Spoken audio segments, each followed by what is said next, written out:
that's recording. And now I should be able to go live.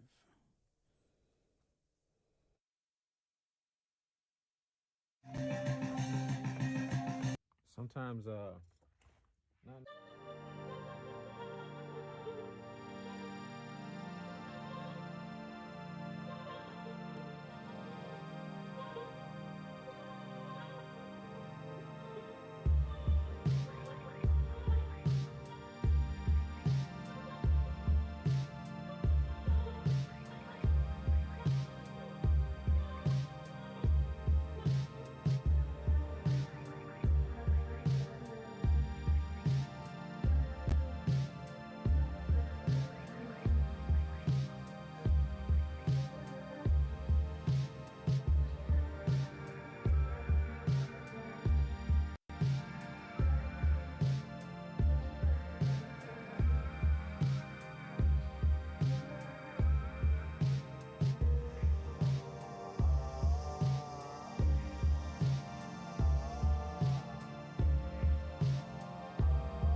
And we are live. Yes. All right, all right. So we are live.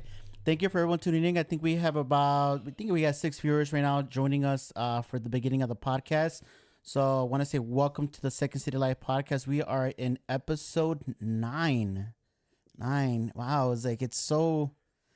I'm nearing the end of the season. A year ago I couldn't even think about when it would end. I mean, it just nearly only got to 2 episodes in. Now I'm 9, be 10. I even had to so some news. Technically, I had one more episode left, which would have been next week. Mhm. But due to some popular demand, I was convinced to extend it just 2 more weeks. Got somebody coming in 2 weeks from now. Actually, 3 weeks from now. And then I'm still looking for somebody for December 7th. All right. So we had one person that was that was mentioned that they wanted to they wanted us to bring him on a show. He was unable to make it, unfortunately. He is going to be out on vacation. Still debating over the second person who is the runner-up for that. But nonetheless, we have 3 more episodes left in the season. I'm excited. I hope you guys are excited too. Make sure you guys are sharing the YouTube channel. Put it out there. Go on Facebook, share it. Tell people to join. Come join us for episode 9. But none other, today we have somebody who I met during the year this year. He is coach manager for the Illinois Braves, and want to welcome Thomas Morales. Welcome to the show, brother. Oh, thank you, man. I appreciate you having me over here, bringing me on for episode 9. It's pretty cool, pretty new experience for me. And I'm just, grateful to be here to share my experiences and talk baseball, man. No, it was one of those things that was a long time coming. It's like it was just a matter of when do we get you in, right? Yeah. I mean, geez. So I got my dates wrong. Truth be told, I know you mentioned to me, hey, so are we doing this on Thanksgiving? Because that was the original date that was on there. That was my mistake. I actually, I'm so used to Thanksgiving being it's what is it, the last Thursday in November, but usually the last Thursday falls last week, Right. and then just because the way the calendars work, we're always moving a day ahead.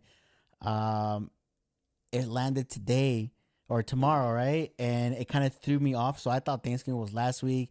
I had scheduled in our Matt Owens from who was here on episode 8, technically for Wednesday, because I thought that was and I thought Thanksgiving was the next day, and then I had you come in tomorrow.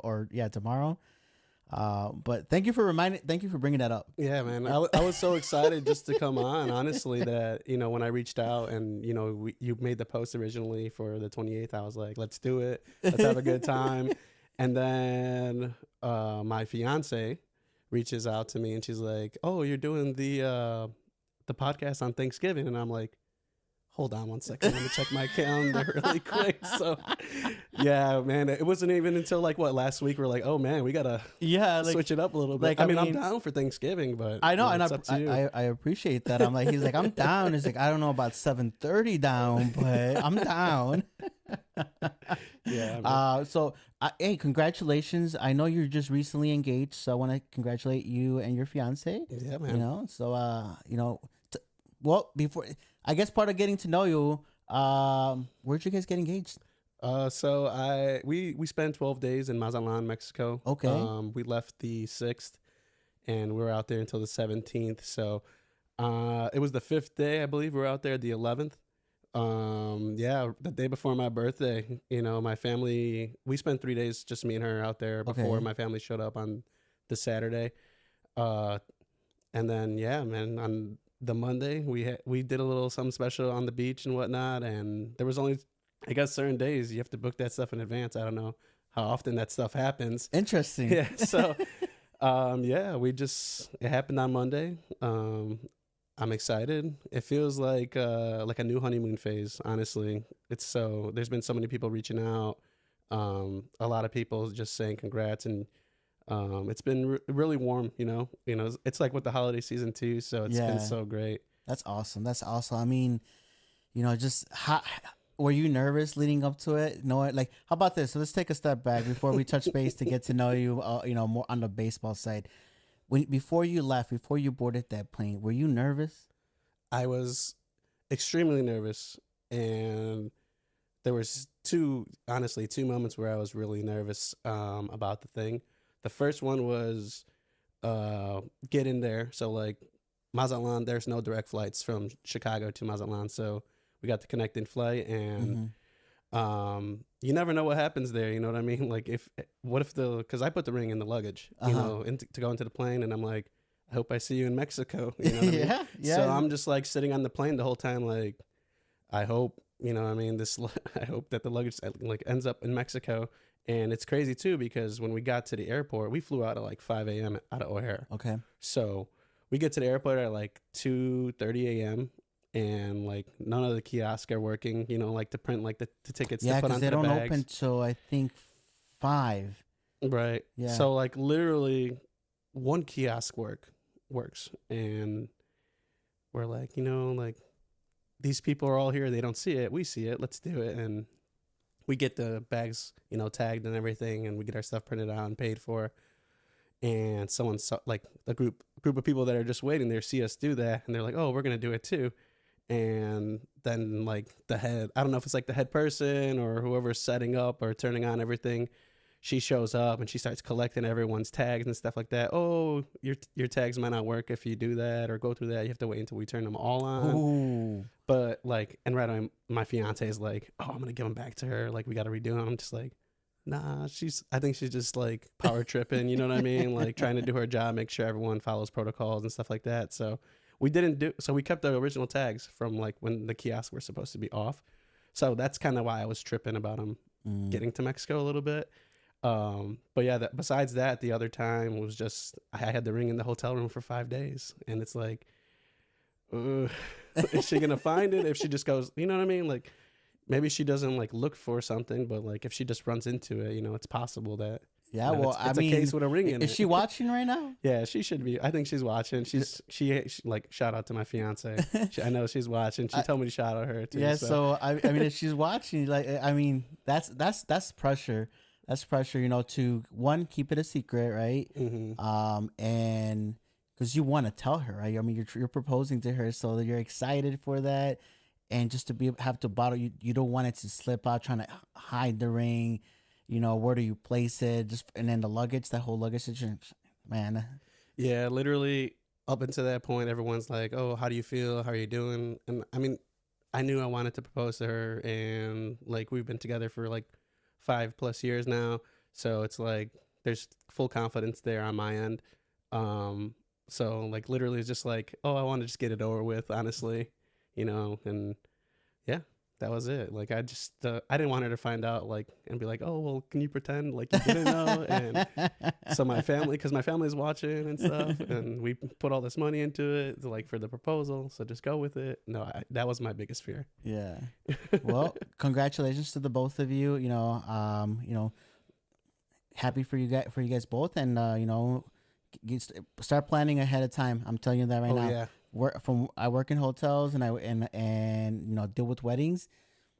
You know, just the moment you start looking and start figuring out what the dates, because those dates go like this apparently. I don't know why, but they just fly out, and especially if you got a specific date in mind. So yeah, get on that. But bringing it back to baseball, a lot of the guys out here don't know you. I know you a little bit, and then you know, shout out to our boy Roberto Lopez. Yeah. Bobby Lowe, shout out. Bobby's in here. He's gonna be like, not my government name. Shout out to Bobby. He introduced you a little bit during his episode, which is episode 2. Shout out. Go back and watch that if you didn't. He shares a lot of knowledge about him in the baseball. But tell us about you in baseball. Yeah, man. There's a lot, man. I guess like just starting from the beginning was like, I know, and where we've come from. It's been a crazy journey, you know what I mean? And it originally started as just like, you know, hey, like we don't want to do anything, like we don't want to just be partying and drinking on the weekend, or like, you know what I mean? Like we don't want to be sitting around at the house on a Sunday. We want to like something to do, but also something that like keeps us active in a way. And literally it was just like friends, like high school people that we played baseball with, people that, you know, might have played college, or we went to colleges and they played there. literally played Little League growing up. There's like, you can go on, there's just a connection, whether it's like family or friend. We've all played together at some point, and that's how it started, really. And I mean, it was crazy in the beginning because like I never thought it would be this big, and it's crazy because I was never really good at baseball, honestly. Like I never, like my brother, my younger brother Mike, you've seen him Yeah. play, and he's really lights out. And he's honestly the real reason why like this whole thing got going. You know what I mean? Like um, he used to play in like the what is that, Washington Park League, Okay. right out of high school. So he played like, So did you play high school ball? I did. You did. Where did you play? I went to Kennedy. Went to So Kennedy? I did go to St. Lawrence for my freshman year, but Oh, I you went got to out St. of there. Lawrence? Yeah. Why? Why'd you leave St. Lawrence? So it was just Their football team is pretty good. I've Yeah. followed them for 2 years now, and they're Yeah. good. it was a great experience, and honestly, I would have loved to stay. Honestly, the only reason I left was because my brother was going to Kennedy.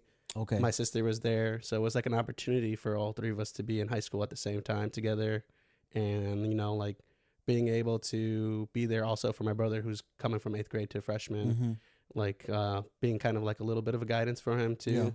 Making sure he stays in his lane and stuff like that. Not that he wouldn't, you know what I mean, but just, you know what I mean, just that's just the big brother aspect Yeah. kicking in and stuff. So yeah, that's what got me to Kennedy. I did 3 years there. I played only baseball my senior year of high school. So Okay. yeah, And then you went to Kennedy, and at Kennedy you also played baseball. my senior year, I mean, like I said, and I wasn't really even like a starter much or anything. And Okay. the fact that I like joined this my senior year, I had to work a little bit harder just because like, like the coach knows X and Y player for 3 or 4 years, and they kind of like, hey man, like they've paid their dues kind of thing. You know what I Yeah. mean? So, which I understand. Like I wasn't trying to interrupt. Like I played it for fun. You know what I mean? I always wanted to play every season. So, I honestly, growing up, I was a big wrestler, man. So I wrestled all 4 years of high school.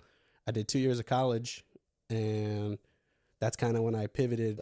I got done with my second year of college, and I was just like, man, my body is just, it's burnt, man. It's burnt. So I got a few friends who wrestle. Some of them even wrestle pro, and it does take a toll. But I mean, it's just like any other sport. I mean, baseball takes a toll on people. mhm. I've seen people's arms give out already. At young age. High school. Some in high school nowadays, which is raises a lot of questions. Why, high school kids having to have a Tommy John surgery, but that's Right. that's a topic for discussion. Right. But that's cool. So you went over there. I know Bobby mentioned that he also went to Kennedy. So is that where you met Bobby at that point? So Bob, let's see, how young is Bob? Bob was probably at Morton at the time when I was at Kennedy. Bob's Okay. he's probably, I would believe, a freshman when I was a senior. So Okay. he probably was still at Morton. Oh, so he's more in line with your brother's age. Yeah, and like some of the younger guys, but we obviously like we've run into him and stuff like that, and I believe we've played against him like even just like in a scrimmage when he was on the Royals. So like even like I've seen him. I saw him a couple times before, you know what I mean? And I heard the name and stuff like that. But yeah, man, Bobby's cool, man. Bobby's a great person, great personality, man. That was a great episode when you guys were on together. So you graduate. Your brother's in high school still. Then you went to college. What college did you go to? I started at North Central College, to Division three school in Naperville. No. Oh yes, Yeah. yes. No. Is that it's North Central DuPage, isn't it? Or North Central, Naperville. Naperville? It is DuPage It's County. DuPage County, It yeah. is DuPage County. yeah. Yeah. Oh, speaking of them, I believe they are in the second round in their football Their teams playoffs right now. every year they're up there, if not winning it. So They play either Friday or Saturday. Is their second round playoff game. yeah. And I only know this because they actually reached out to me. The team they're playing against reached out to me about trying to stay at the hotel because they're coming in. They're also obviously they're in the second round, but so that's where you went to college over there For 2 years. for 2 years, and Yeah. then did you transfer, graduate? I transferred to Northern Illinois University in Okay. DeKalb. Shout out to the Huskies. NIU. Yeah, any Huskies online, shout out. It was a good time. I mean, it was only like a 30-40 minute drive from North Central, so it wasn't too much of a difference in terms of like distance from my family. I always wanted to stay like at least a reasonable drive home in case stuff comes up, you know what I mean, or I need assistance. Yeah, or you just want to go home on a weekend. You want to be able to have the luxury to be able to do that. You exactly. know? Jump on the Amtrak, take it over here, 2 hours maybe max. Yeah, literally. So, yeah, man, I did the NIU thing, and out there was more of just, all right, I'm gonna focus on school. Got involved with a couple of organizations, and yeah, just kind of a lot of networking while I was out there. And then it was my senior year when we really started thinking about getting the baseball team going, and literally, like, my brother wanted to get back. It was because COVID happened, right? COVID happened in 2019. What your class of what? I graduated in 18, so it's like right after I graduated. Right after you graduated, okay. Like we were gonna have a team in 28, right before COVID hit. Like we were getting it ready. We were like had it all set up, and they're like, we were gonna play at the Juarez League in Petrosky, and a 20-game season became 15. A 15-game season became 10. Oh, we're just gonna do the playoffs, like a round robin bracket play, and it was just like, stuff's happening with the world, and it just kind of pushed everything out. But yeah, we came right once COVID ended, we came right out of there right away.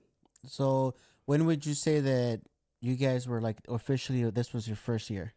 I believe it is 2021. 2021, that's what you would consider that's the first year? Well, yeah, 2020, yeah. Okay. So we did 2020 Juarez.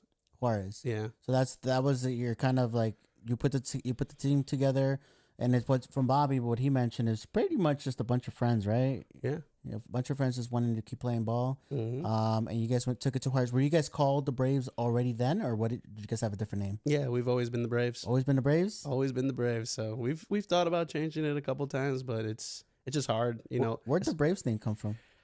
Are you really an Atlanta Braves fan, or no? So when we first were starting this thing, we're like right away. I'm like, we have Cubs and we have Sox fans on the team, and it's the group chat. You'll see there's a lot of nonsense that goes on there about that stuff. Just see my group chat. Yeah, right. So right away, I'm like, you know what? We're not going to be a team in the NL Central. We're not going to be a team in the AL Central. We'll kill those teams right away because, we don't want to be the Cardinals because we're Cubs fans, or we don't want to be the Indians because we're White Sox fans. Yeah. So all those teams got canceled right away. Hey, that's smart. Mm-hmm. That's a smart way to go about it. If you're gonna pick at least a name that's named after an MLB team, so that makes sense. Yeah. After that, it was basically like jerseys and like brand and what sounds like cool and flashy. And honestly, what it came down to was Braves, Diamondbacks, and Expos. Okay. So there were, a lot of, I like the Diamondbacks personally. I'm a big fan of like the purple pinstripes. Yeah. So that kind of uniform, that look is cool to me. The Rays were mentioned too. Okay. Just because like the old school Devil Ray uniforms, those are sick too.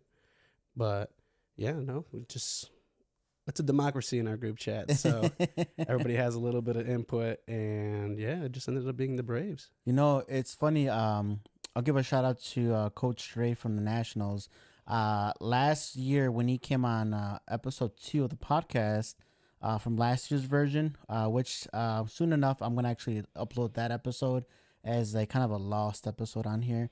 But when I spoke to him about how he came about the Nationals name and the Nationals as a team, he spoke about what he liked was the jerseys.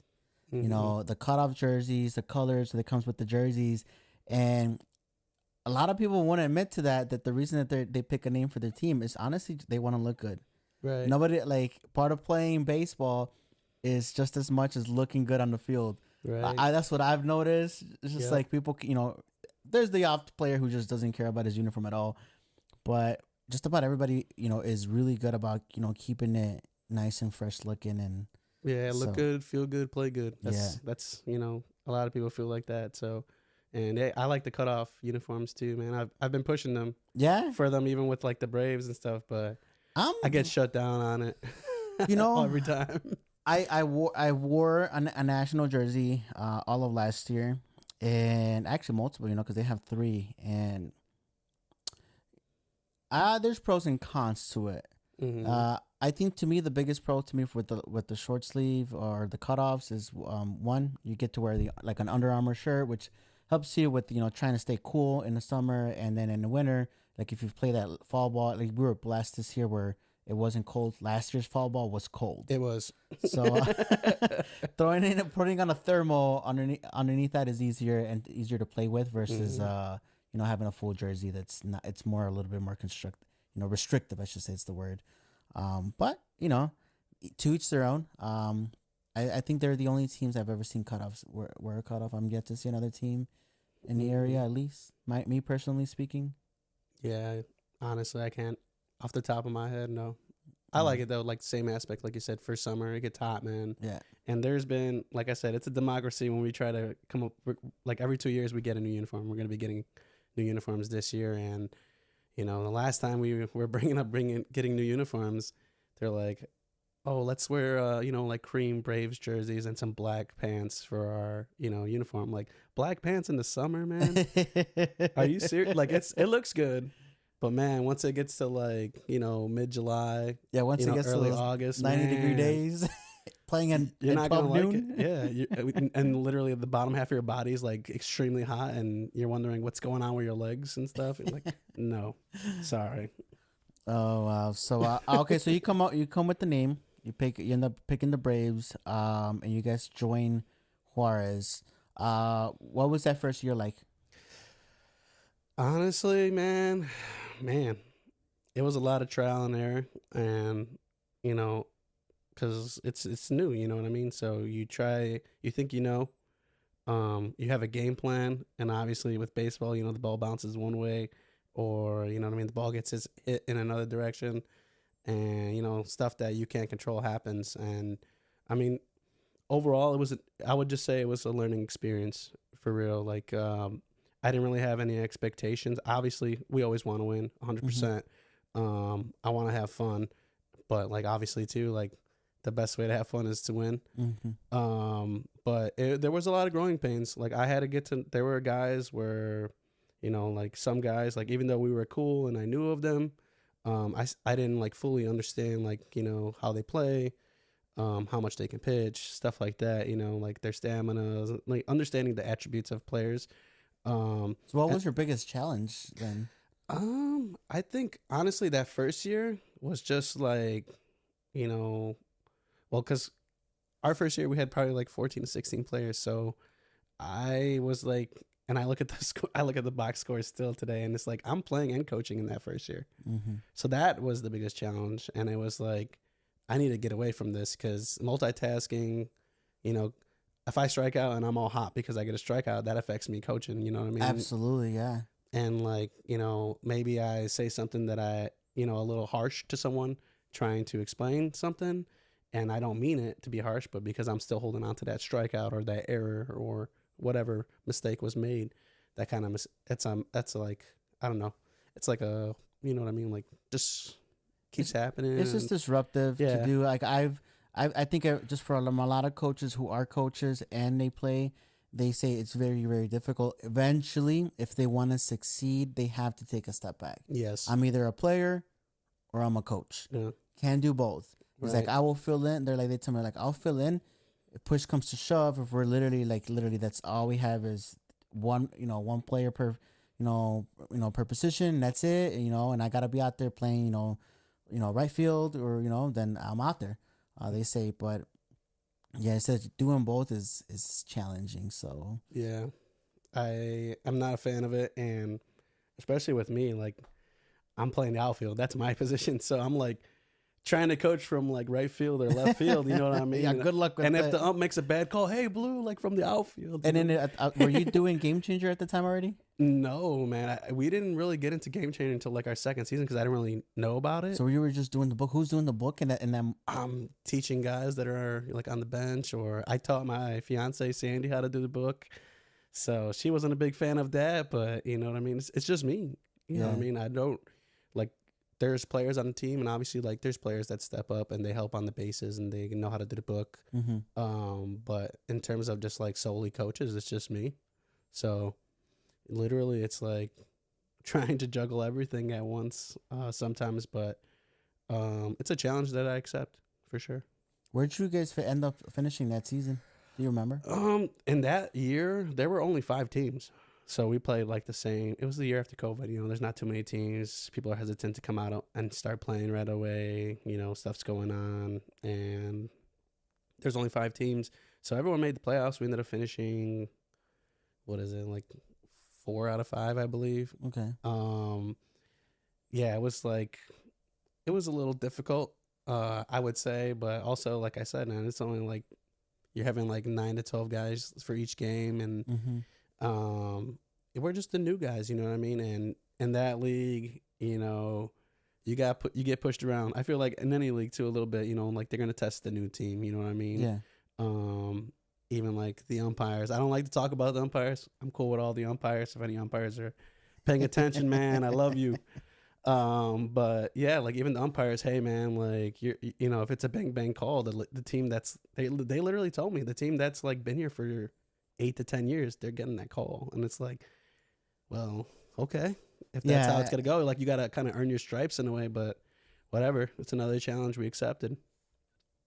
Yeah, definitely. So so moving into year 2, any challenges that you know, during the off season, like were you guys after how you guys placed, if you guys were fourth out of 5, did you have any doubts? What was the team like to say about, like, do we continue to do this, or we just go play ball with another team? What was that like? Not really. I think honestly everyone was like, we just need more people, and that was like when, you know, literally I got to social media, started making a couple posts on Instagram, on Facebook, hey, telling the guys who are there, hey, reach out to, you know, some of your buddies that you may know, or, you know, make a post and just reach, like, it doesn't even have to be like a flyer or anything. Just write some words on an Instagram story. Yeah. And, you know, let's see if we can get a couple of heads to fall. And that's what it was. Yeah, we wanted to play more teams. So that year, 5 teams.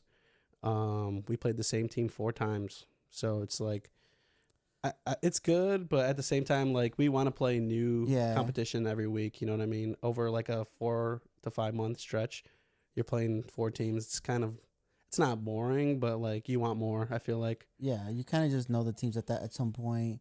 They know you too. I mean, there's pros and cons. I've seen, you know, I think here we play, and if we're divisions, I think you play your division at least, I think twice.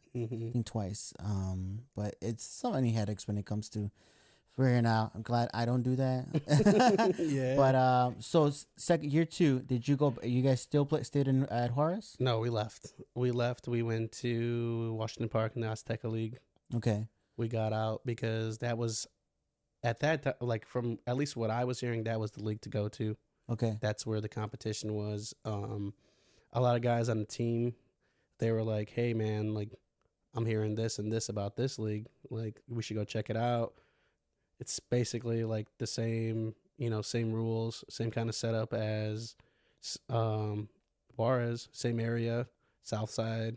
So like, okay, let's try and find some guys and some more guys so we can have a well-rounded team, and we went into it. Okay. And then so that second season, how did that go? We actually went 500. So we went 10-10. We got, so like in that league, it's you get randomly split into like 2 conferences, and it's the top 6 teams in each conference they go. Okay. And the first 2 teams will get a bye, and then the 3 and the 6 play, and the 4 and the 5 play. Okay. We got the 6 with that 10-10 record. We played the 3 and we lost, I believe, 7-4, 7-3. It was actually pretty interesting because both pitchers were like throwing a no-hitter until the 4th inning. Yeah, and literally it got to a point where it's like, all right, they pulled their pitcher because he's just, at his pitch limit. I have to pull mine because he's at his pitch limit. Yeah, man, it was good. And they got that guy that was throwing no hitter out, and that's, we were down like 7-0, but as soon as that ace gets pulled out, it's an opportunity to come back for sure. So. And what do you guys do? Is it best of 3 there at that point, or is it just best of 1? Winner moves on. How does that work? So it's just a wild card weekend, so it's just one game, and then like the next round's 2 out of 3, and then I believe it's 2 out of 3 again, and then the final is at that year. The final was 7 games. It's 5 games now because Wait, hold on. Yeah. What is this? What is this? The NBA finals? Yes, literally, I have been present to see the 7-game series, and I have literally seen arms just fall off.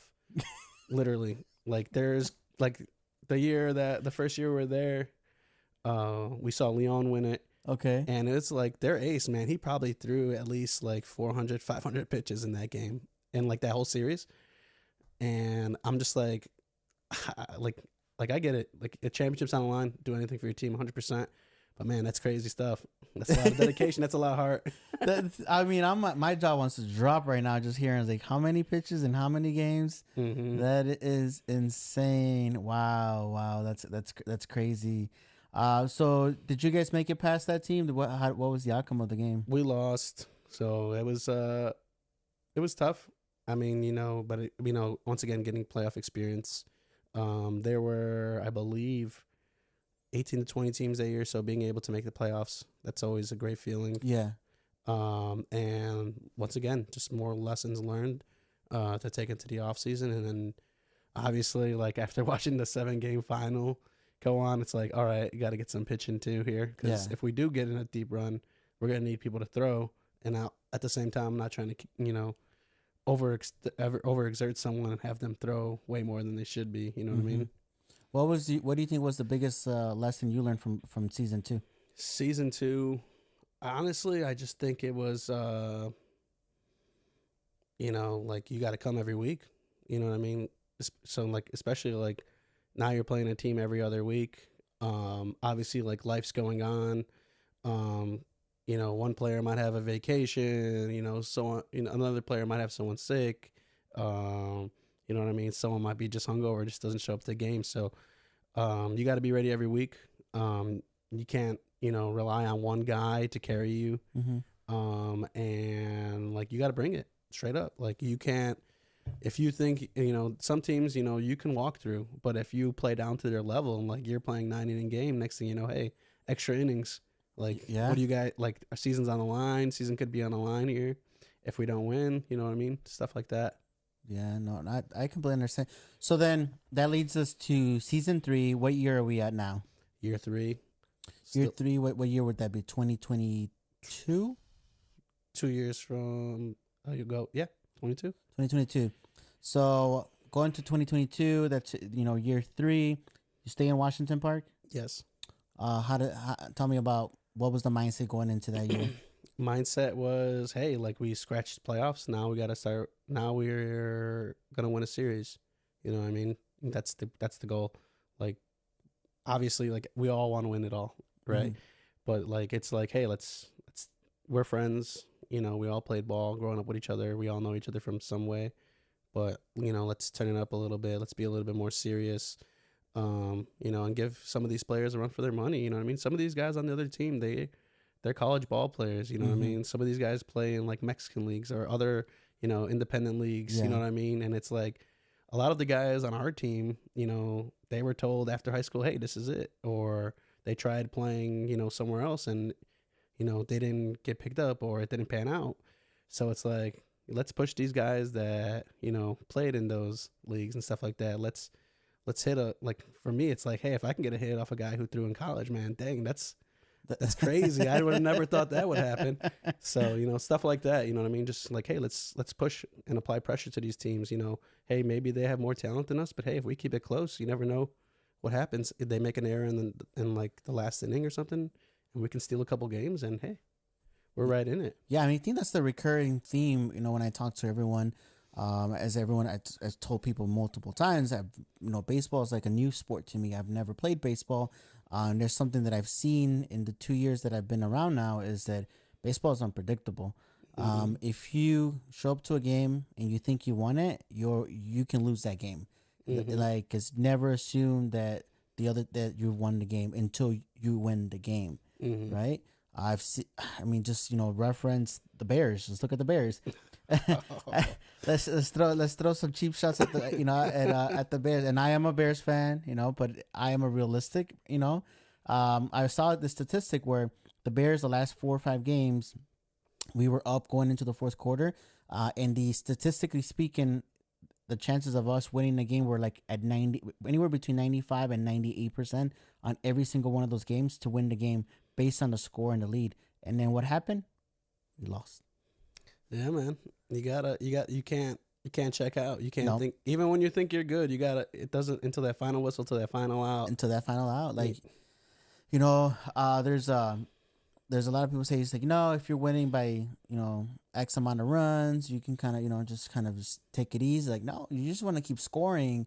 Sadly, as much as it's probably as bad as it sounds that you're running up the score, you'd rather run up the score than leave runs on the bases and then have them come back off an error. Right. I've seen it plenty of times. One error leads to 2 guys on base. Next thing you know, one guy gets a lucky hit. I don't know. It's not even lucky. Guy gets a hit, like a bloop. Yeah, just bloop, random bloop down the line. Down the line. Now you got 2 runs scored. Next thing you know, they're coming back. They start to get pumped, as you said. You start to get aggravated at the fact that you just let maybe you were throwing a no hitter, and now you got 2 people scoring on you. Things just go down the drain, momentum, man. That really quickly, really quickly. Yep. So okay, playoff times comes around that year.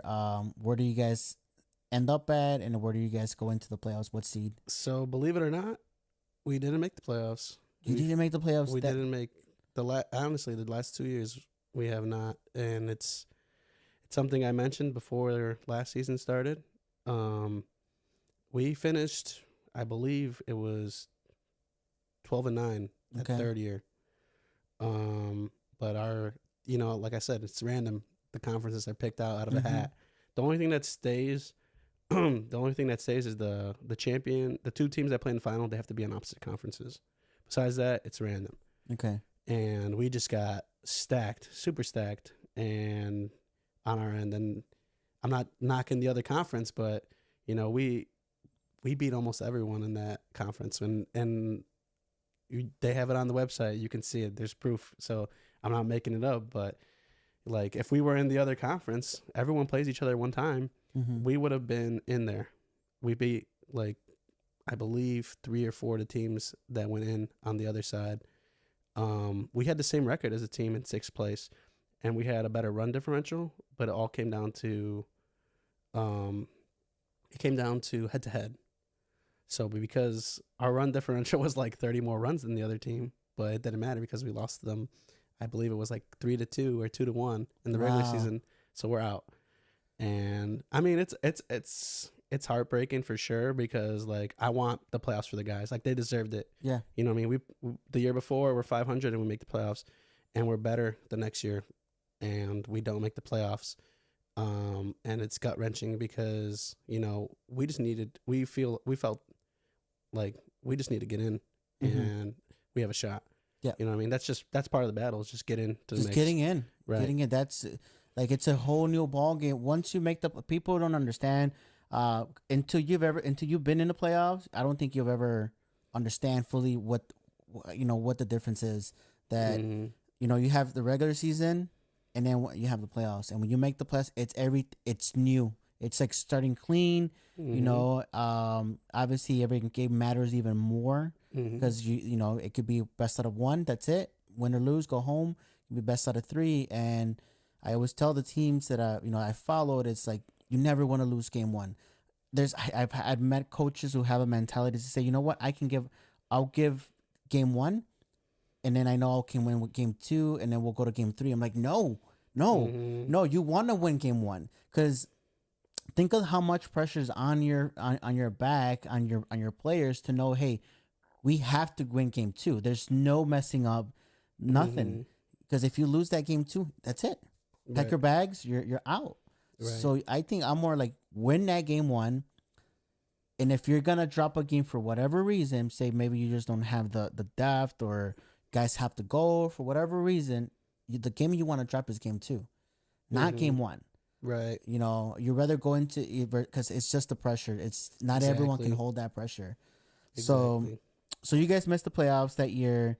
It's a blessing though in disguise because then we get to play, fall ball. It's because their playoffs is at the same time as, the Blue Island Fall Ball League starts. Oh yes, that's so right. So we're that's able right. to play fall ball, which was, like you said, extremely cold. Yeah, because that was the year that I at least I met your team. I hadn't met you personally. I met your team, and I saw you posting a couple of our guys on our your Instagram. Truth be told, I actually Bobby.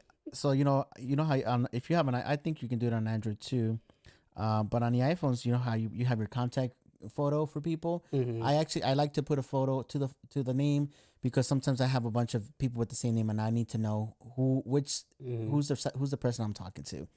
And Bobby's photo is the photo I have of him wearing the Braves jersey. That's him. Knowing the fact that I know he played for the Nats, that's the photo that I use for him. So but I met some of your players, and I know you guys had some players from Blue Island actually playing with you guys during that fall ball.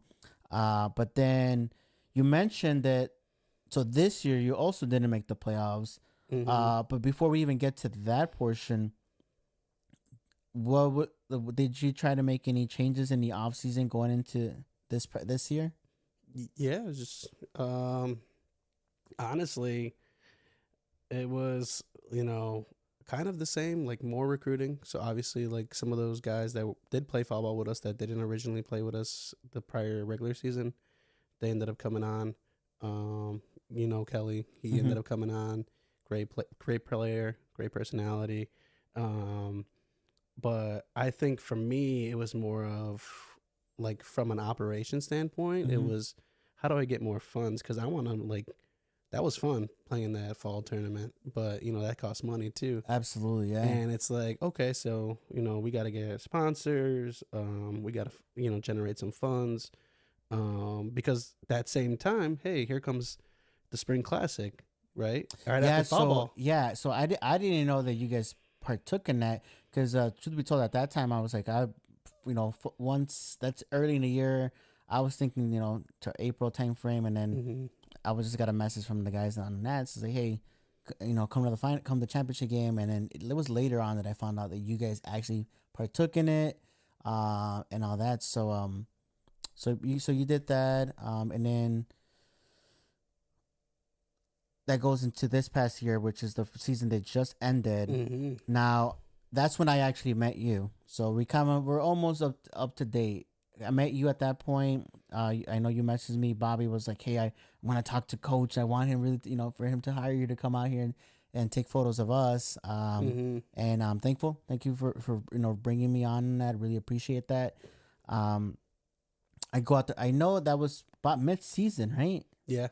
Because who did you guys play San Luis? We had a doubleheader, I think. There was a doubleheader. We played San Luis, and then we played the Gavalanes, I believe, right after. Yeah. So man, that was a long day. It was a very you got a good tan that day. Yes, I did. There's no shade out there either. Yeah, it's brutal. Yeah, when that sun's out, there's nowhere to hide out there. But we're at that point. Where were you guys in the standings? We started out really hot. 'Cause I think you guys were we were up there. Yeah. At some point we were like first. We were like, I want to say like 7-1 or 8-1 to start the year, but we also had a really soft schedule in the beginning. So okay, it's good because like you build the confidence, I guess, and like guys are trying to get into form. But I also thought it was kind of bad because now like the back half, like everybody needs to be ready to go and everyone needs to kind of be available. Because it's like, if you don't win this one and you don't win this one. And then, like, we did go on a losing streak. You know what I mean? I think it was maybe 4 or 5 games, and that was like probably the longest losing streak we've ever had. And it's like, damn, man, like guys are messaging me like the tide needs to turn, and I'm like, I know, I know, man. And it's like you start really thinking like, man, like I gotta try some stuff maybe out of the box, or just kind of change it up a little bit. You know what I mean? Just to kind of keep everyone motivated, just to kind of say, hey, man, like we're trying to get this right, and scratch a couple wins here and there. But don't get me wrong, last year in that Azteca League, it was challenging. It was challenging. There was a lot of good new teams. There's a lot of close games. Man, but I mean, it's probably the biggest reason why things are changing is because of the officiating. And I just think like the fields and some of the stuff that doesn't really have to do with baseball, like outside not even fans, just random people and Yeah, I stuff. do remember those 2 games that I went with you. I knew one of the umps. He's got his calls here and there. I think you get to know some of the umps. What their strike zone is like. Where some of them are very inconsistent. I guess truth be told, like, and I really respect all the umps. Again, we're not here to I love the umps. To bash any of the umps. We all know that every ump is they don't ever have the same strike zone. Right. And some will give you the corner, some will not. And I think at the end of the day, most of us, what we care about is that the same call is given on both ways, right? Right. If you're calling that outside corner on their team, I want that outside corner to be called on my team, right? Exactly. And I think that's fair. Again, this isn't pro baseball. We're talking about a men's league. Expectations are still high because it is a job for them. But there's that leadway, and but I remember the one thing that just shook me and that I couldn't understand was that one ump who just was completely brand new, either was completely brand new or he didn't care. I don't know what his deal was, but he wasn't even making calls. He basically dude behind the plate was calling the entire game, because the other guy was basically just the body there. Negligent is what you're looking for. And how that was to me was crazy. Yeah. It was madness to see that, because one thing leads to another. And I remember one of the coaches and maybe like 2 of the coaches on 2 of the teams and some even players, they were just getting like really disrespectful, and to just I think a little bit towards the team. But even more towards the umps, and I had heard rumors up until that point about the league itself, but I'm more of the individual. I got to see it to believe it. Yeah, you saw it. And first game. I definitely saw it. You saw that man get tossed out of the game, and he still didn't leave, even though he told him to go. Yep. He stood there and he was mad. So it's crazy. It's crazy that those things happen, and those were some of the red flags for me. I've heard other crazy things that happen there, but at the end of the day, the only people that can honestly speak of is somebody who plays there. But I know you guys missed the playoffs, and I heard there were some questionable decisions as to why or how you guys didn't make the playoffs this year. Yeah. What was the questionable? What happened? Because again, I know you guys went on that losing streak, but nonetheless, you guys were still probably among the better teams in the league. Right. Yeah. I mean, I'm never gonna say like we control everything. You know what I mean? If we keep it a close game, like 100%, like we learned that lesson. This year for sure. Like you don't leave it up to the umpire. You know what I mean? You don't leave it up to the other team. You don't don't let the other team hang around, because you never know, man. Like the strike zone gets tight out of nowhere, or all of a sudden, you know what I mean? One of our guys says something and the ump catches it and is like, hey, next time he says something like that, he's out of the game. And then all of a sudden, the calls are kind of leaning towards the team that was being nicer. Or it's just, like I'm saying, just poor officiating, or you know what I mean, stuff like that. And like I said, I don't want to lean into it too much because we gotta as a team, you know, separate ourselves and to not even like have that situation, you know, potentially like hurt us. But you know, when you have like after the game, you have players on a team messaging you personally, hey, like if you're gonna come back to this league next year, like I might be out because I can't do this. You know what I mean? Like the strike zone's terrible. Like I'm not swinging at a ball that's going into the dirt. You know what I mean? Yeah. And I try to preach to these guys like, hey, it's a men's league. We're here to hit the ball. If you're looking for walks, you're probably in the wrong arena or whatever. But you know, when you start getting that from players, and they're good guys, you know, these guys that are reaching out, it's not just like Joe Schmo because he struck out 3 times. You know what I mean? He feels like, you know, oh, well, you struck out 3 times because you looked at a ball right down the middle. No, it wasn't like that. So these are guys that are like, you know, who I look to as kind of like leaders on a team or, you know, guys on a team look up to. And, you know, when that starts happening, you got to question it. And it got to a point where like a couple of these games, you know, I'm messaging the president right after the game. And it's like, dude, this is horrible. Like, this is the first time we had this ump and he's terrible. You know what I mean? And like I said, I'm not big. I love the umps.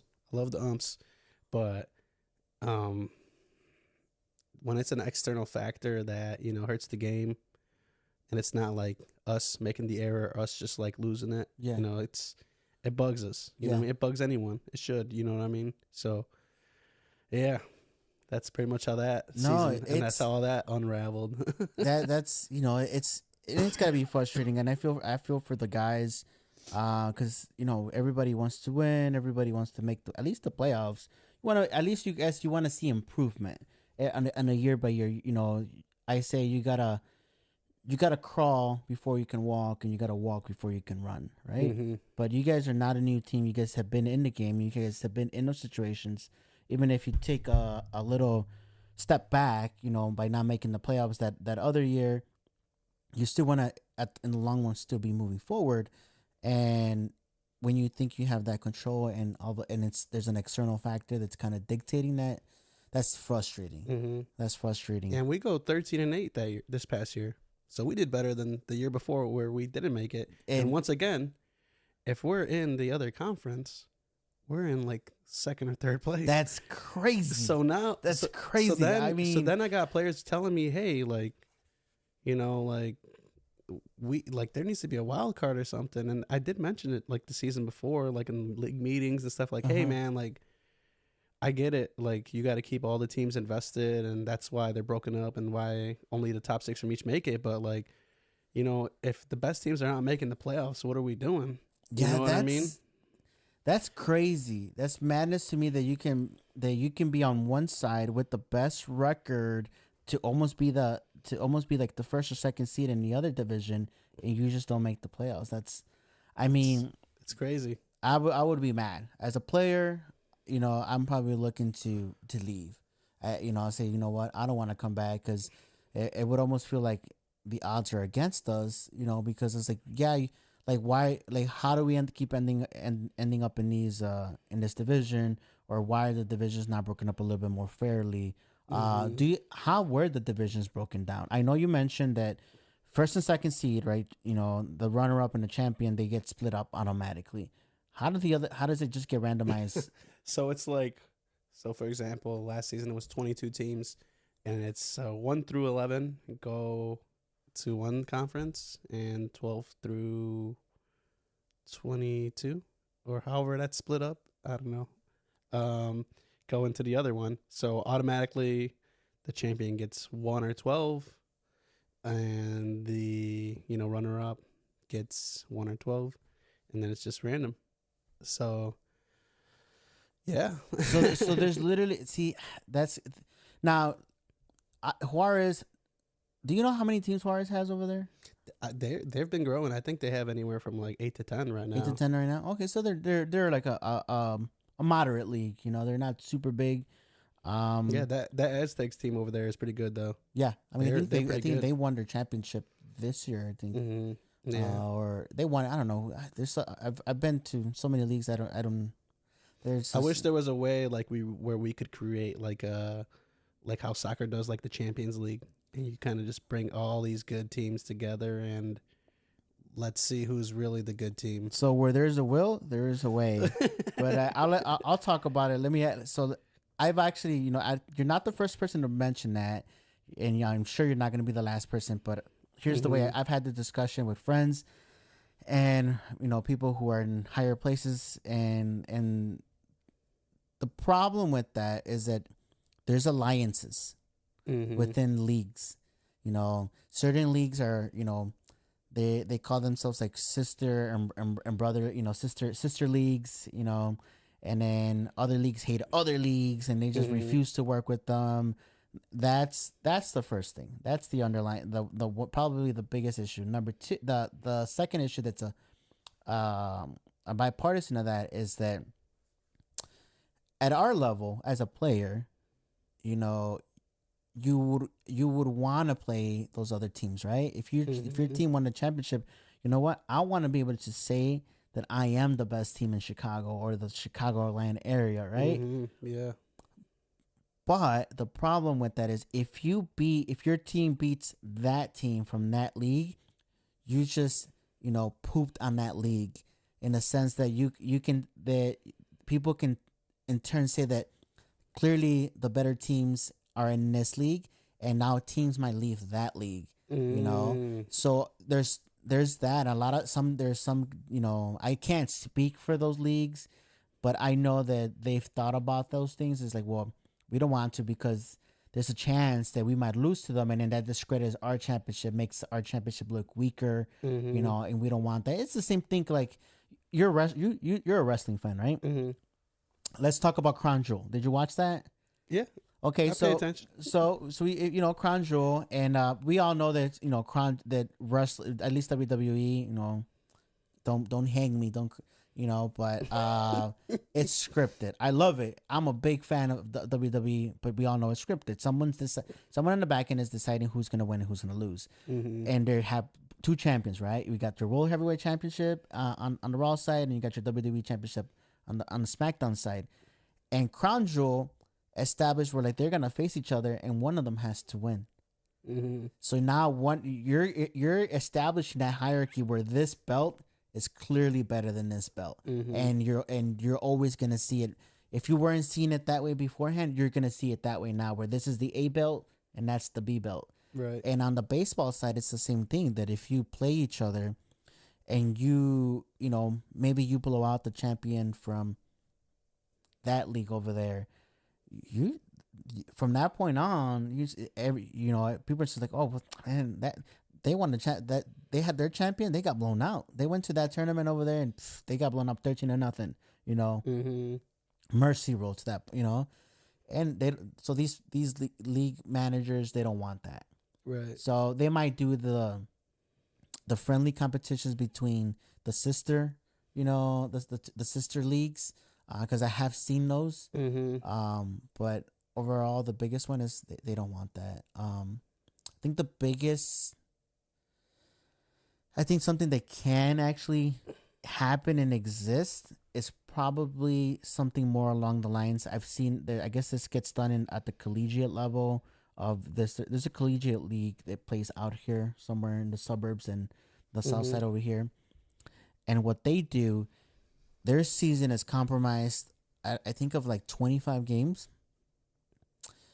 But it's a mixture of like 3 different leagues.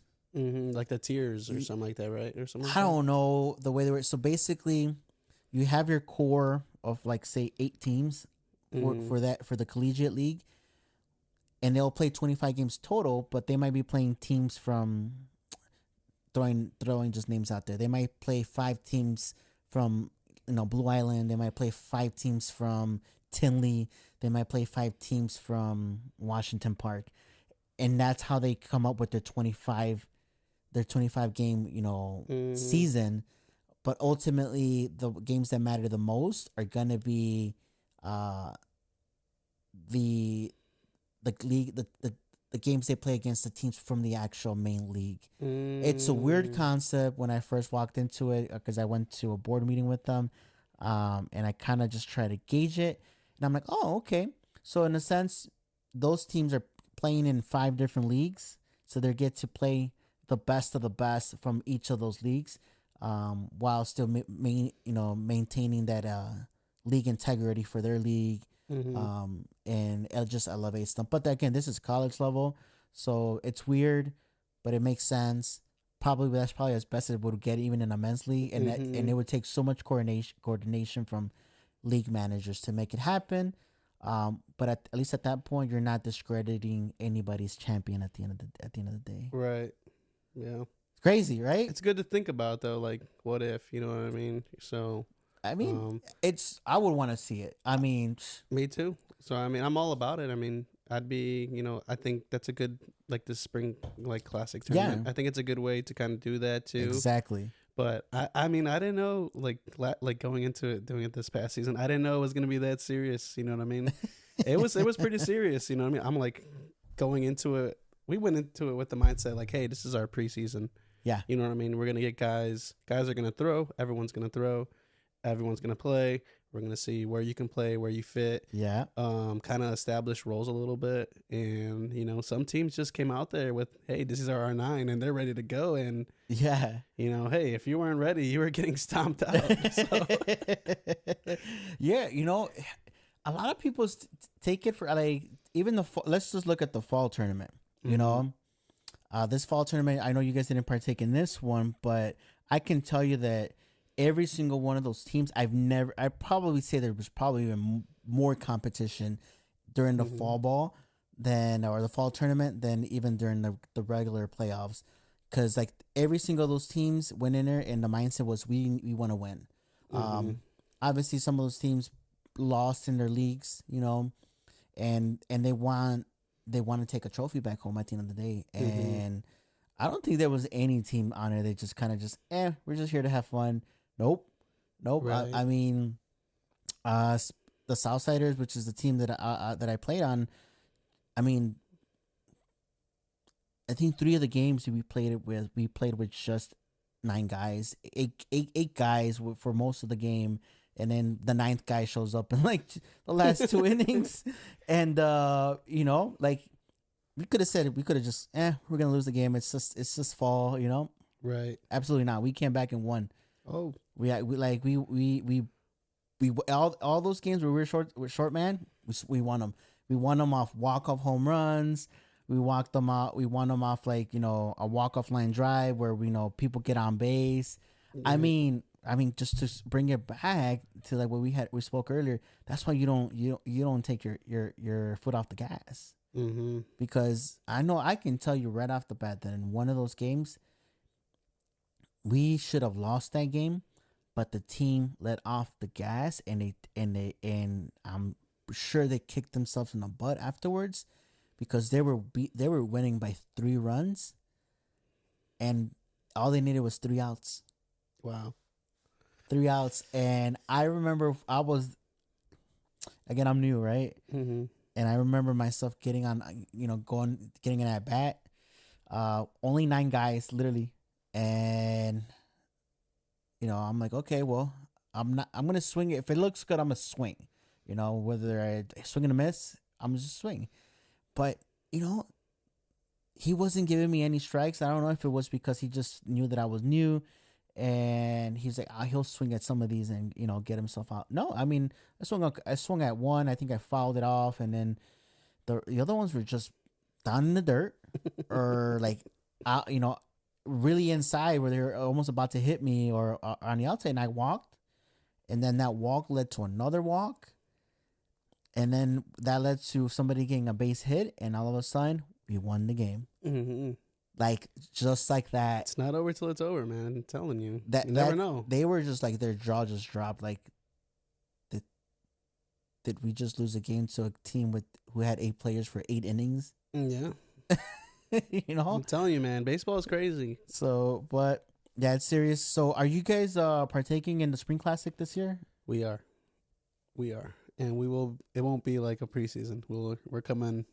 We're starting earlier, and we're gonna try and be a little bit more prepared. And it was great competition across the board, and there's gonna be more than the 3 games we had last season. So, we definitely want to try and build some momentum, and it's gonna be interesting. You know what I mean? It's gonna be interesting, and I'm excited for it. I think it's great fields out there. Yeah. I just be a little bit warm for us, please, weather. I mean, last spring it could have been worse. I will say that it could have been worse, and it wasn't as bad. I think to me, even though I didn't show up to some of the other games, the coldest game was probably the last game.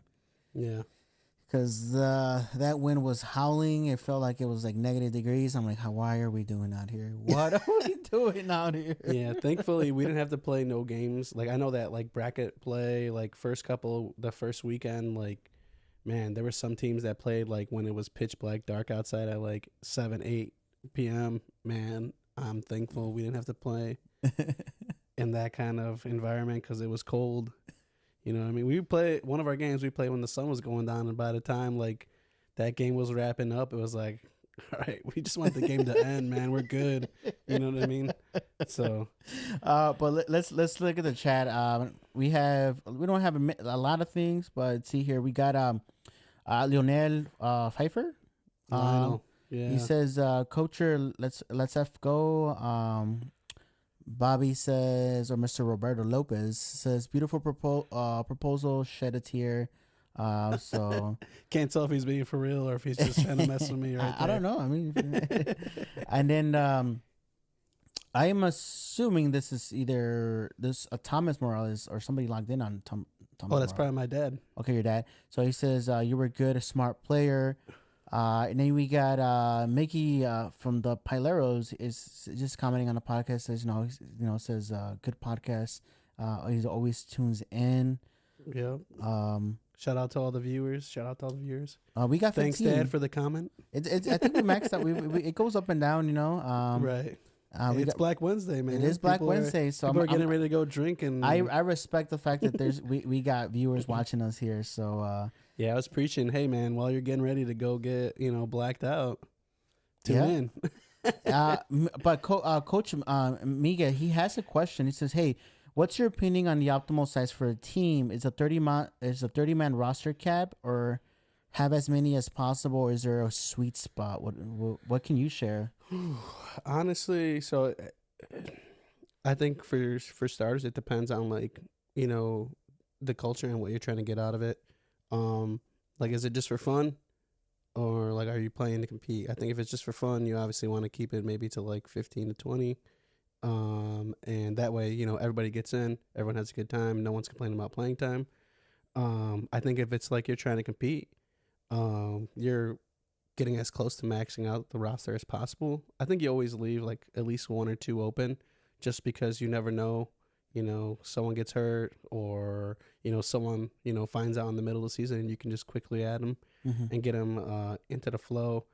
But, this, it's competitive, right? We're trying to compete, at least with our team, we want to go and try and win it all and stuff like that. But at the same time, we're at that point where people are getting married. There's weddings in the summer. Yeah. There's, vacations. Family get-togethers, holidays, people have lives outside of baseball, believe it or not. So, I already know that because, I'm used, and some of the guys on the team, they're cousins or they're brothers. So if one's out, two are out. So, you know what I mean? Yeah.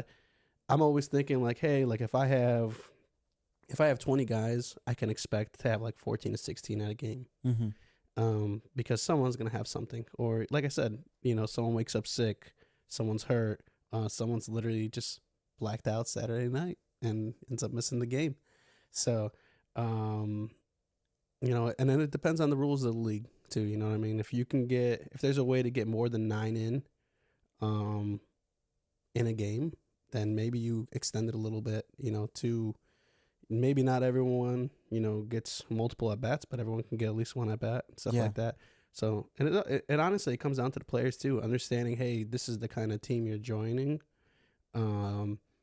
Yes, we want everyone to play. We want to blow out, we want to beat teams and get to that 7-8 run lead where, hey, everyone's going to play in this game. But we also understand, hey, if you slaughter a team in 7 innings, that's 2 innings that you can't get someone in or someone's losing time. You know what I mean? And it's hard to catch that. I struggle with it sometimes too, because you think, man, we're gonna play 9 innings, and the next thing you know, you put a 6 or 7 spot up in an inning, and it's like, shit, I gotta get XYZ in to get a game, and it's like, dang, I have only 3 outs to work with because this game's gonna be over if they don't bat. You know what I mean? They just came for nothing. So, I'm very transparent with Wow, them. I don't know why that never clicked to me. You know what? You're right. If those blowouts, you don't want to blow. If you're gonna blow out a team, you don't want to blow them out too early, because then you're kind of shoot yourself in the foot. Yeah. Because now you're like, oh, there's 3 outs left, and I still gotta bring in 5-6 dudes to get their game in to qualify. That is. And then, like your point, hey, you open the door. Maybe you take the wrong guy out, or you take a couple of the good guys out, and hey, here comes the comeback. You know what I mean? And now you're playing 9, and 2 or 3 of your guys are on the bench because you subbed them out. And it's like it's a challenge. Where's your sweet spot? Honestly, my sweet spot is the end of the game. But man, I like to get I like to get out in front for sure. You know what I mean? Where's your roster sit at? The roster. Yeah, the roster sweet spot. Yeah, somewhere between 20 and 25. Yeah, I like to shoot, like in the off season. I might, wherever I'm trying to be at, I'm probably going to go a little bit over it, because people fall out for whatever reason. You know what I mean? Not even mentioning it, but like, people have kids. You know what I mean? You know what? This is becoming too much with baseball and raising a child. You know what I mean? That's difficult. Or they get a new job. You know what I mean? We had a guy this past year, one of our better players, man. He becomes a cop. Like, congratulations, man. That's awesome. You know what I mean? And it just wears on him. You know what I mean? Trying to do both. And I completely understand it, man. And for me, it's just the transparency of, hey, like, if you don't tell me you're going to be there and then you're not there, don't commit and then fail like multiple times. You're not letting down me, but you're letting down the whole team. You know what I mean? Yeah. We all hold each other to certain expectations. We all want to win. Like, when we succeed, we want everyone to be there to succeed. Absolutely. So I do. I'm not a coach and I'm not a manager, but if I were to put together a team, I think you have the nails. So to answer, Coach Miguel in the chat, because his team is new, I think 20 to 25 is probably the sweet spot. And I could do agree with you. Unless your goal is to just go out there and have fun and win some games. I think nobody's in it to lose games, but for the most part, you're kind of just there to have fun. There are teams in the leagues they're serious, but it's not that serious. Yeah, maybe keep it smaller than that. That way everybody can get in the rotation. But if you're there to compete, probably 20 to 25. I'd probably err on a set of 25 and stack up on pitchers. Yeah, I would also add too, since you're mentioning it's a new team. I think it's important, like, it's great to have a lot of people, but also the right people, because it's a new team. Some of these guys you're going to bring on, they might be your friends and, family, or, people that you used to play with growing up. That's great. I think that's a great foundation. But then once you start stretching it out, especially like with a new team, like, you're going to have to earn respect, like the further that relationship is with that player that you have. So just be mindful of that, because that's the last thing you want to do, is like start a new team and grow too fast, and then like not have the respect of like the entire team, or like some division happens, or the following year someone on your team creates a new team and takes half your team, and now you're struggling with the same situation you have now. You're right. So it happens. So, well, let's see here. I think I saw a couple of them. Says you have Noeski R. It says Orale Braves. It's my brother's godfather. Okay. Yeah. What's up, man? Fernando Salazar says, shout out to Coach. Thanks for keeping me young and giving me the opportunity to still play. Salazar. He's on the team, yeah. He's actually 2 years older than me. Believe it or not. That's kind of like one of another challenge I have, is like, some guys are older than me on the team and I'm coaching them. So, or they're the same age or 1 year younger, and it's like, man, like, I got to be professional, but at the same time, like, I'm not gonna change who I am, but at the same time, like, be mature, separate, the the friends from the baseball a little bit in Yes. between the lines and stuff like that. It's business. I mean, I'm at see, I've worked. I've been. It just actually. Let's just take it back to military. When I was in the military, there was guys who were older than our leaders. I mean, some of them were like, I mean, they're not super old, but I mean, I think I remember there was a guy who was like 40, 44, and his leader was like 22. And you got to be able to separate that. Can say respect the title and respect the rank, right?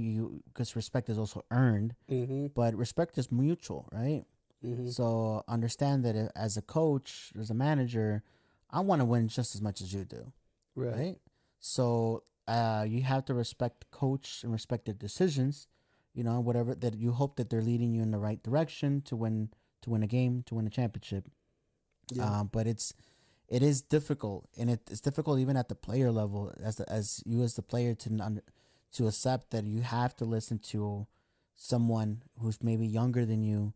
But at the end of the day, you know they are a coach, and if you don't like it, then there's always a chance you just go start your own team where you're the coach, and then you can kind of, not saying you want to push everybody in that route, but you'll learn really quickly that once you're in someone's shoes, and like, oh, now I know why he was the way he was. Now I know why he made these decisions. But at the same time, you can also make an impact yourself. You know what? I won't make the decision in that matter. Maybe I'll do this, or I'll input to this. Like you said, you're with the Braves is more democratic. You have the chat. There's you ask a question. What do you guys think about this? And everybody kind of votes, and there is my understanding, right?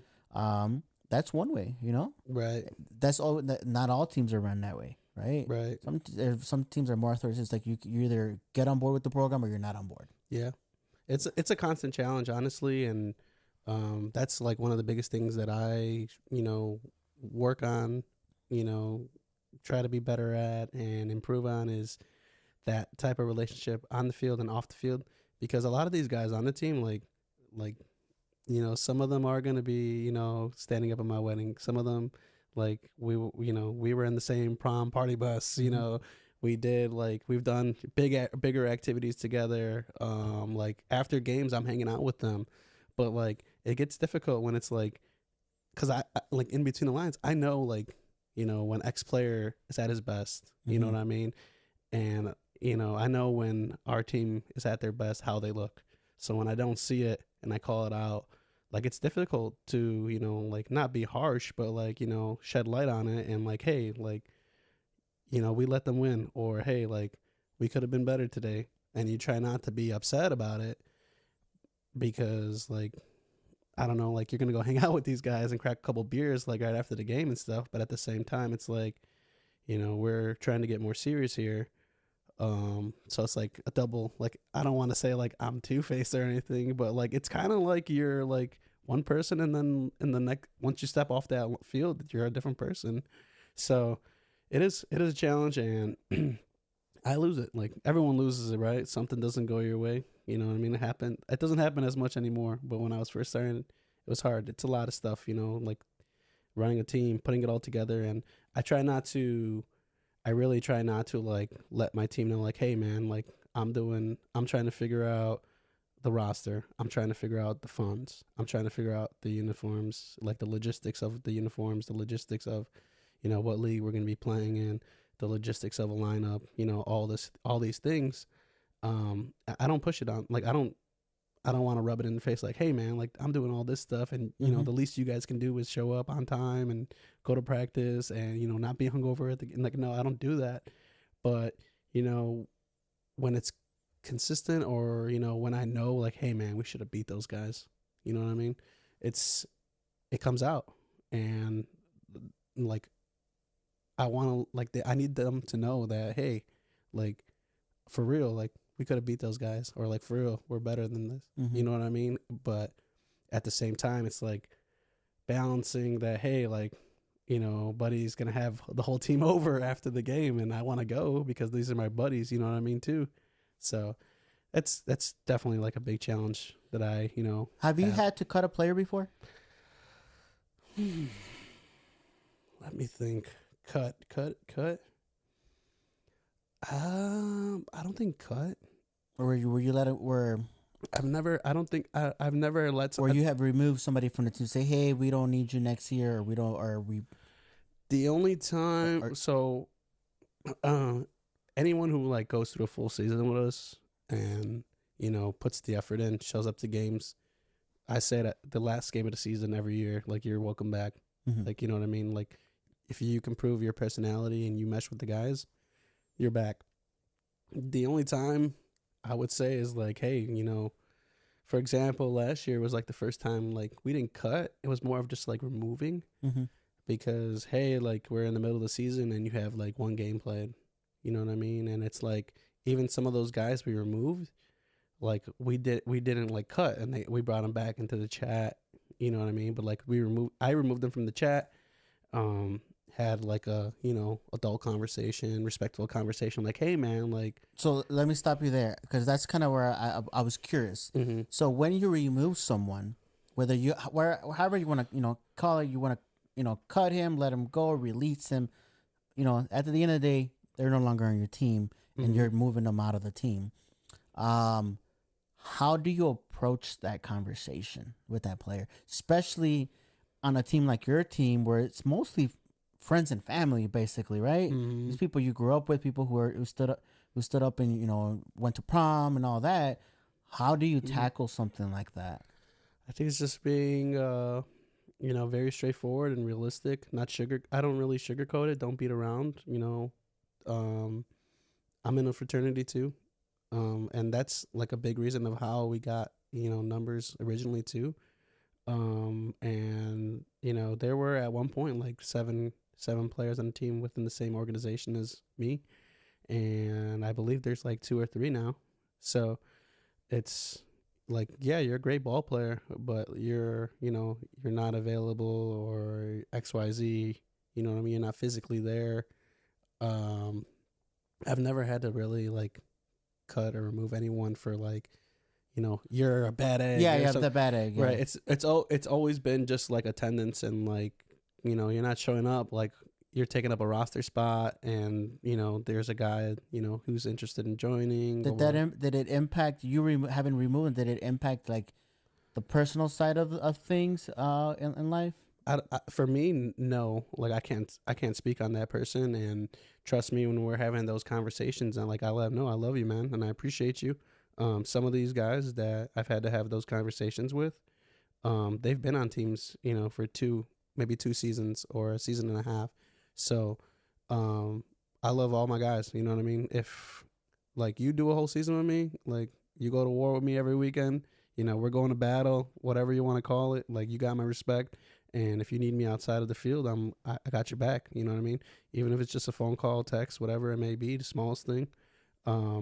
But yeah, man, it's tough. It's a tough conversation, but I think it just comes with the grounds of being like, running the team. You know what I mean? So, not everything is, rainbows and sugar and candy. You know what I mean? So there's some tough things that you have to navigate through as well. Yeah, absolutely. I think it's being a manager, very, very difficult. I was always curious. I've never been in a position to. Actually, I take it back. At the business side of things, on the career wise, I have been at the position where I'm not per se firing somebody, but me taking that action was essentially going to lead to that individual being fired. And it was there's no way going around it. Like you said, someone's just taking up a spot. You're trying to succeed. You're trying to build a business. You're trying to win a championship. And if that person's just there and is not showing up or doesn't even, have isn't even inclined to try to do better, you just got to have the talk with them and hope for the best. I know it's difficult, and I tell people and I tell other young leaders around me who are like just I don't even consider myself as a senior manager. although at my current job I am trying to get a director role here pretty soon, hopefully if everything works out. But I tell people, it's like, you sometimes you're gonna find yourself in certain situations where you have to make those decisions. You have to cut somebody, to let somebody go, and just always have to never take it personal. Because some people lose sleep over it. Like, oh, how can I cut this player off my team? He's been there since I started the team. Right. He's like a brother. But at the end of the day, if the individual isn't coming to games, isn't putting forth that best effort, at the end of the day, if you're serious about winning, you have to try to put the best team forward, right? Right. And you have to make those decisions. So yeah, and I've never like straight out, hey, you're gone because you don't show up to games. Like usually it's like it's usually like a conversation. Hey, like what's going on? Like, do you want to keep playing? Like, can you start showing up to more games? Or if you end up making it to the end of the season, hey, like, sometimes like, they'll be like, hey, are we doing the season? Like, you know what I mean? When's it all starting up? When's practice going on? And it's like, are you sure you want to do this? Because last year we played 20-something games and you were there for 5. You know what I mean? And in certain leagues, like there's I think for me, like it's with those certain leagues that have those X amount of game limit to get to the playoffs. Like if you're not even playoff eligible, regardless of where you're finishing, like in the season, it's like, do you really want to do this? Or, you know what I mean? But at the same time, like there's been conversations I've had with players like that and they're still on the team. You know what I mean? Sometimes you just need to have that conversation with that player to like, hey, like, you know what? I could have been showing up more. I was going to too many concerts or whatever, taking too many days off last year. I'm going to be better. I want to be a part of this team. And I'm always like willing to give a second chance because, like I said, most of the guys are friends, family, grew up playing with each other, stuff like that. So like we all have some sort of bond and, if it can, stay intact, why not? Yeah. So, we'll go through a few more comments and then we're going to wrap it up and just open it up at the end a little bit for you. It says here, Lionel says, all these years of us playing, who do you think was the best and most well-rounded team you've ever faced? Ooh, man. There's been faced? Man. Man. Well, you gotta like whatever the White Sox are doing right now. They're electric. So I would say most recently them for sure. They're just deep. That's like you talk about trying to model how to build a winning team. That's it right there. I've seen some good teams though. Like when we first started in Juarez, there was the Cardinals. At that time, the owner was running. His name's Chevo. He was running that team, and man, they were electric too. They had some super good players. Well, like definitely like mid-20s to 30s. Like these guys are like they played somewhere. You know what I mean? And like every arm they threw out there was strong. So that's a good team for sure. I would say like the Sauces. When they won the championship, what was it last year? That was a great put together team, well rounded. Other teams that we faced, that Palestine team in the fall championship, dude, that they were on a mission. I'm telling you, man, that team, like, because of that fall ball, we were undefeated up until that point. And it's like, okay, we're both undefeated. Like, this is gonna be a nice championship game. No, man, they punched us right in the mouth, man. Holy man, that team was good. Yeah, those dudes are amazing. Says here, Noneski says, proud of you, Tommy. Miggy says, thanks for the answers. And then I think your dad, if he's on their account, says, love you, kid. Keep putting in the work. And then I think we have, says, Sandy says, so proud to see how far you've come and you're only getting better. Thank you, guys. Appreciate it, man. We're still going. We're still growing. So thank you for everybody who dropped a comment on there. But I think I have one more question for you, and / I'll open it up for you, whatever anything we missed that we didn't talk about. But 20. Let's talk 2025. What is in store for the Braves in 2025? So we have the Spring Classic. Like I said, we're gonna hit that one head on right away. Try and be prepared for that one, and then it's over to the Blue Island League. We're gonna see, what that's about. It's been of interest for some years on my end, for sure. And honestly, as a team, it got to the point where it's like, hey man, like we're not in the twilight years, but like we're not in, we're like somewhere in between that prime and almost done, right? I'm 28, so No, you're never done. You're never done. Yeah, you're never done. Yeah, until you can't move Until on you Monday. can't move anymore. Yeah. But yeah, man, we want to. That's definitely something we want to, experience. We know that there's competition there. We want to win a championship. We want to win. Period. But we want to play the best. Yeah. We want to play good teams. And now it's getting to the point where we want to play in the good fields. We want to play with fences. We want to play, where there is, like the social media aspect of it and, highlight players, you know what I mean? There's some very good players on our team and they don't get enough credit from just like, it's just me and the team and the family that shows up on Sunday that's giving them the credit. And we've seen it, we built the Braves page 1 week, over 100 followers. And it's like, dude, guys, look at, it's not just us like 15, 20 anymore. No. So I'm gonna be honest with you. I'm excited, to hear that you guys are coming to the league. Mm-hmm.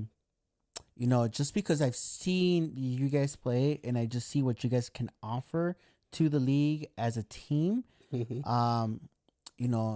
I think you guys are gonna have fun. I think you guys are gonna really enjoy the competition. The reasons you guys came here, you're gonna see that the league really lives up to what it is. Mm-hmm. And I've been here for 2 years myself. And maybe not always on the side of a player or a coach, but probably even better of a better person to be a judge of it, because I don't have anything invested in it. I'm just an arbitrary person, just kind of going from game to game to game. And I think you're gonna love it. I think the competition is there, and so it's official. Yeah, it's official. So if you tuned in, social media post loading. Yeah, social media post loading here in a bit, but probably before the end of the night. But if you watch it and you followed us to the end right now, you'll know. You guys, welcome to Blue Island. We're ready, man. It's awesome. It's great, and not to stir up anything, but you see the teams come from the league we're coming over. So something's building in the right direction. Yeah. I think in Blue Island, and some of the coaches, some of the board that I've been able to hear from, speak to, and stuff like that. You could tell, like we touched on a couple people, but people like Dre, Alvaro, hearing about them, and how they carry their teams, like that's some like people that like I want to be around. You know what I mean? I'm a big person of like, you are who you are around. Yes, absolutely. So, and you see Leon's coming, Puerto's coming. You see White Sox are there. Like, those are great teams, man. Mm-hmm. Those are good teams. Those are teams we want to play. You know what I mean? Those are great coaches. Those are great personalities. So yeah, man, we're all about it. We're going to put our best foot forward. Whether it's spoiler or whether it's, whatever role we're going to be put in, we're going to be rookies again. So I expect to feel a little bit of that, but you know what I mean? It's cool. Sometimes change is good. I really do think that. And, a fresh start can be invigorating for, our team. Absolutely. So, but, anything you want to talk about before we hang it up? Yeah, man. Because I know I've been watching a lot of these podcasts, and it's a lot of like, hey, you're asking the question, and we're kind of running with it. So I got a couple questions for you. I have been reading, I pay attention a little bit on Facebook and social media. I see some of your posts, man, and man, you got a lot on your plate too, man. I just kind of want to pick your brain. How do you stay motivated, man? How do you stay motivated? How do you keep grinding? On day to day, man? Don't you get tired? So that's a good question. That's a good question to ask. Honestly, I'm a learner. Mm-hmm. I'm what you can consider a lifelong learner. Mm-hmm. I don't ever. I think I'm a believer is that if you stop learning, you start dying. So Mm-hmm. my goals every day is to learn something new.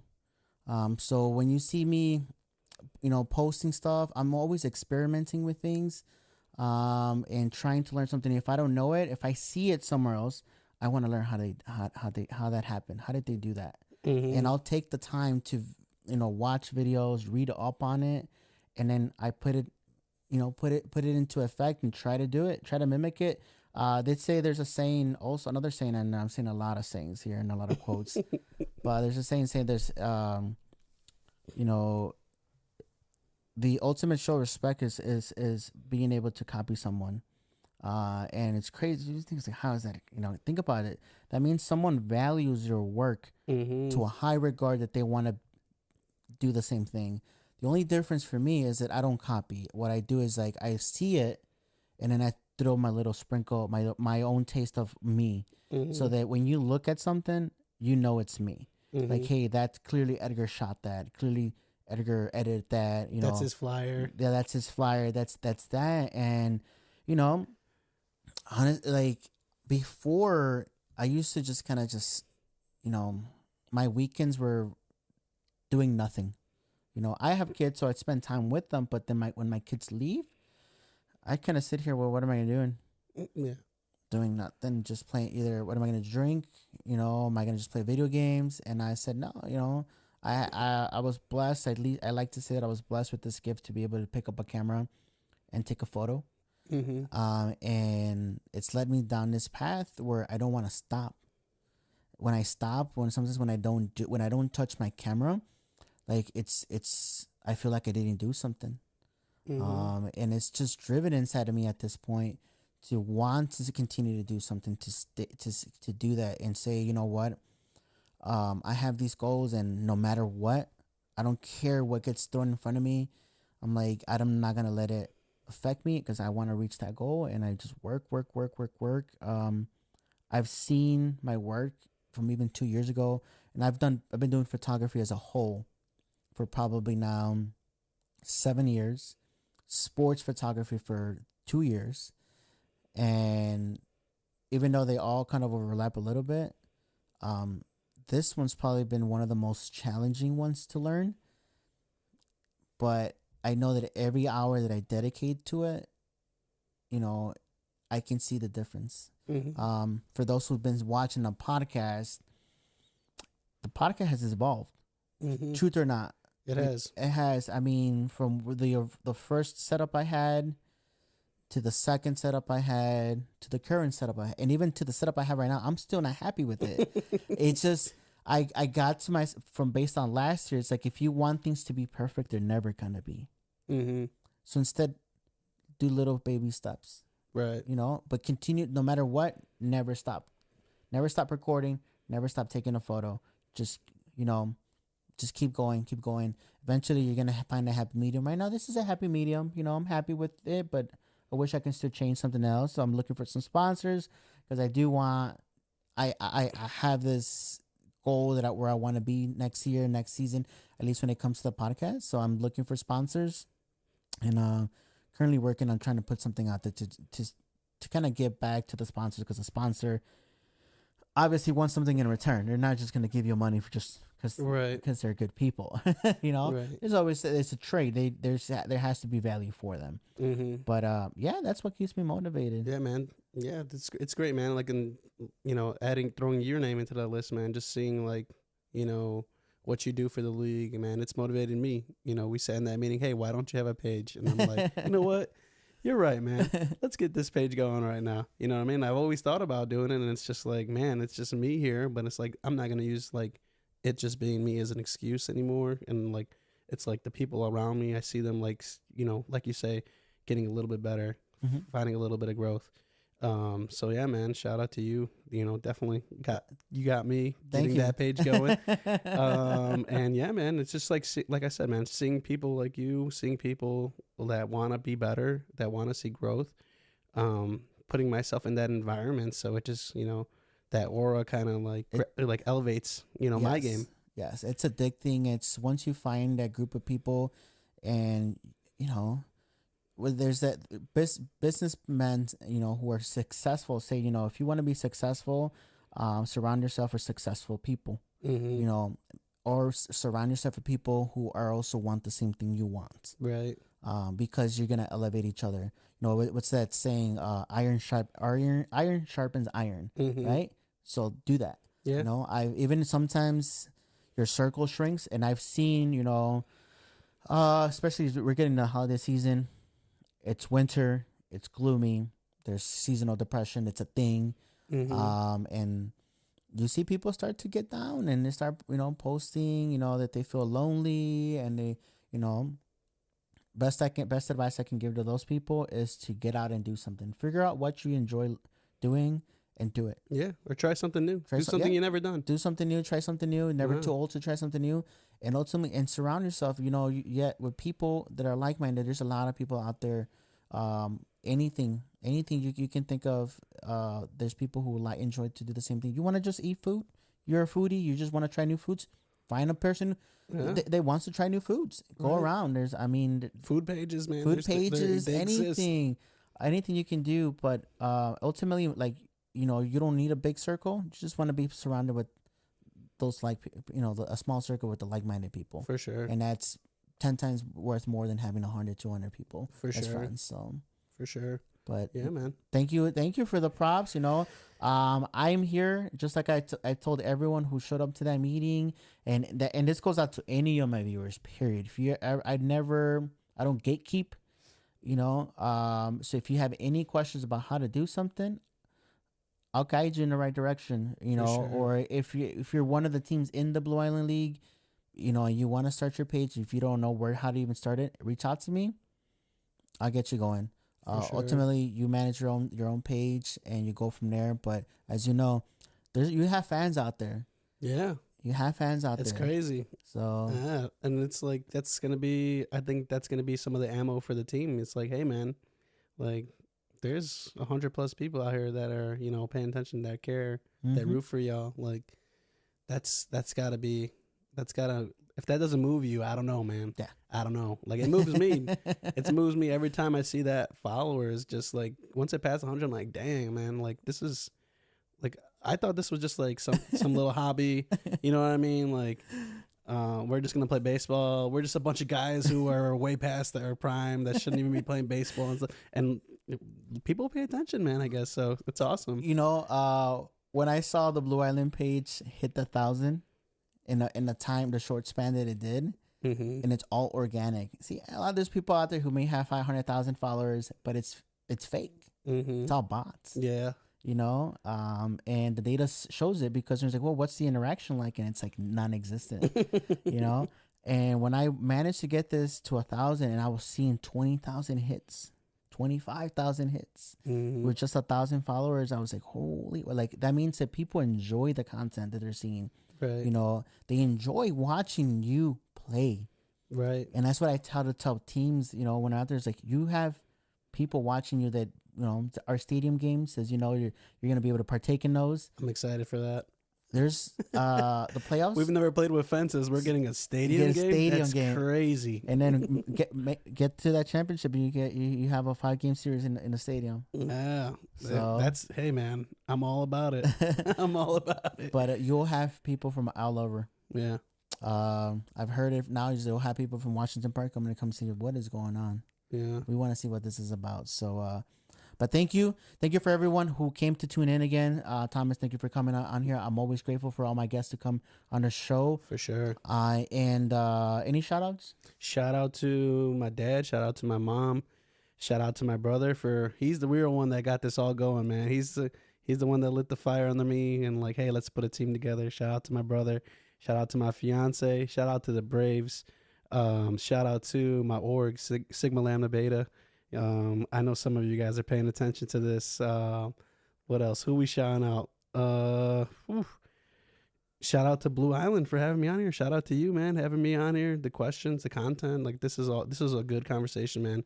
I really enjoyed being here. I'm grateful, man. It's like experiences like this, like, man, it's like keeps me grounded, keeps me motivated. It's all good energy here, man. So I appreciate it. Yeah, and if I didn't shout you out, shout out to you. Shout out to the umpires. I love you, umpires.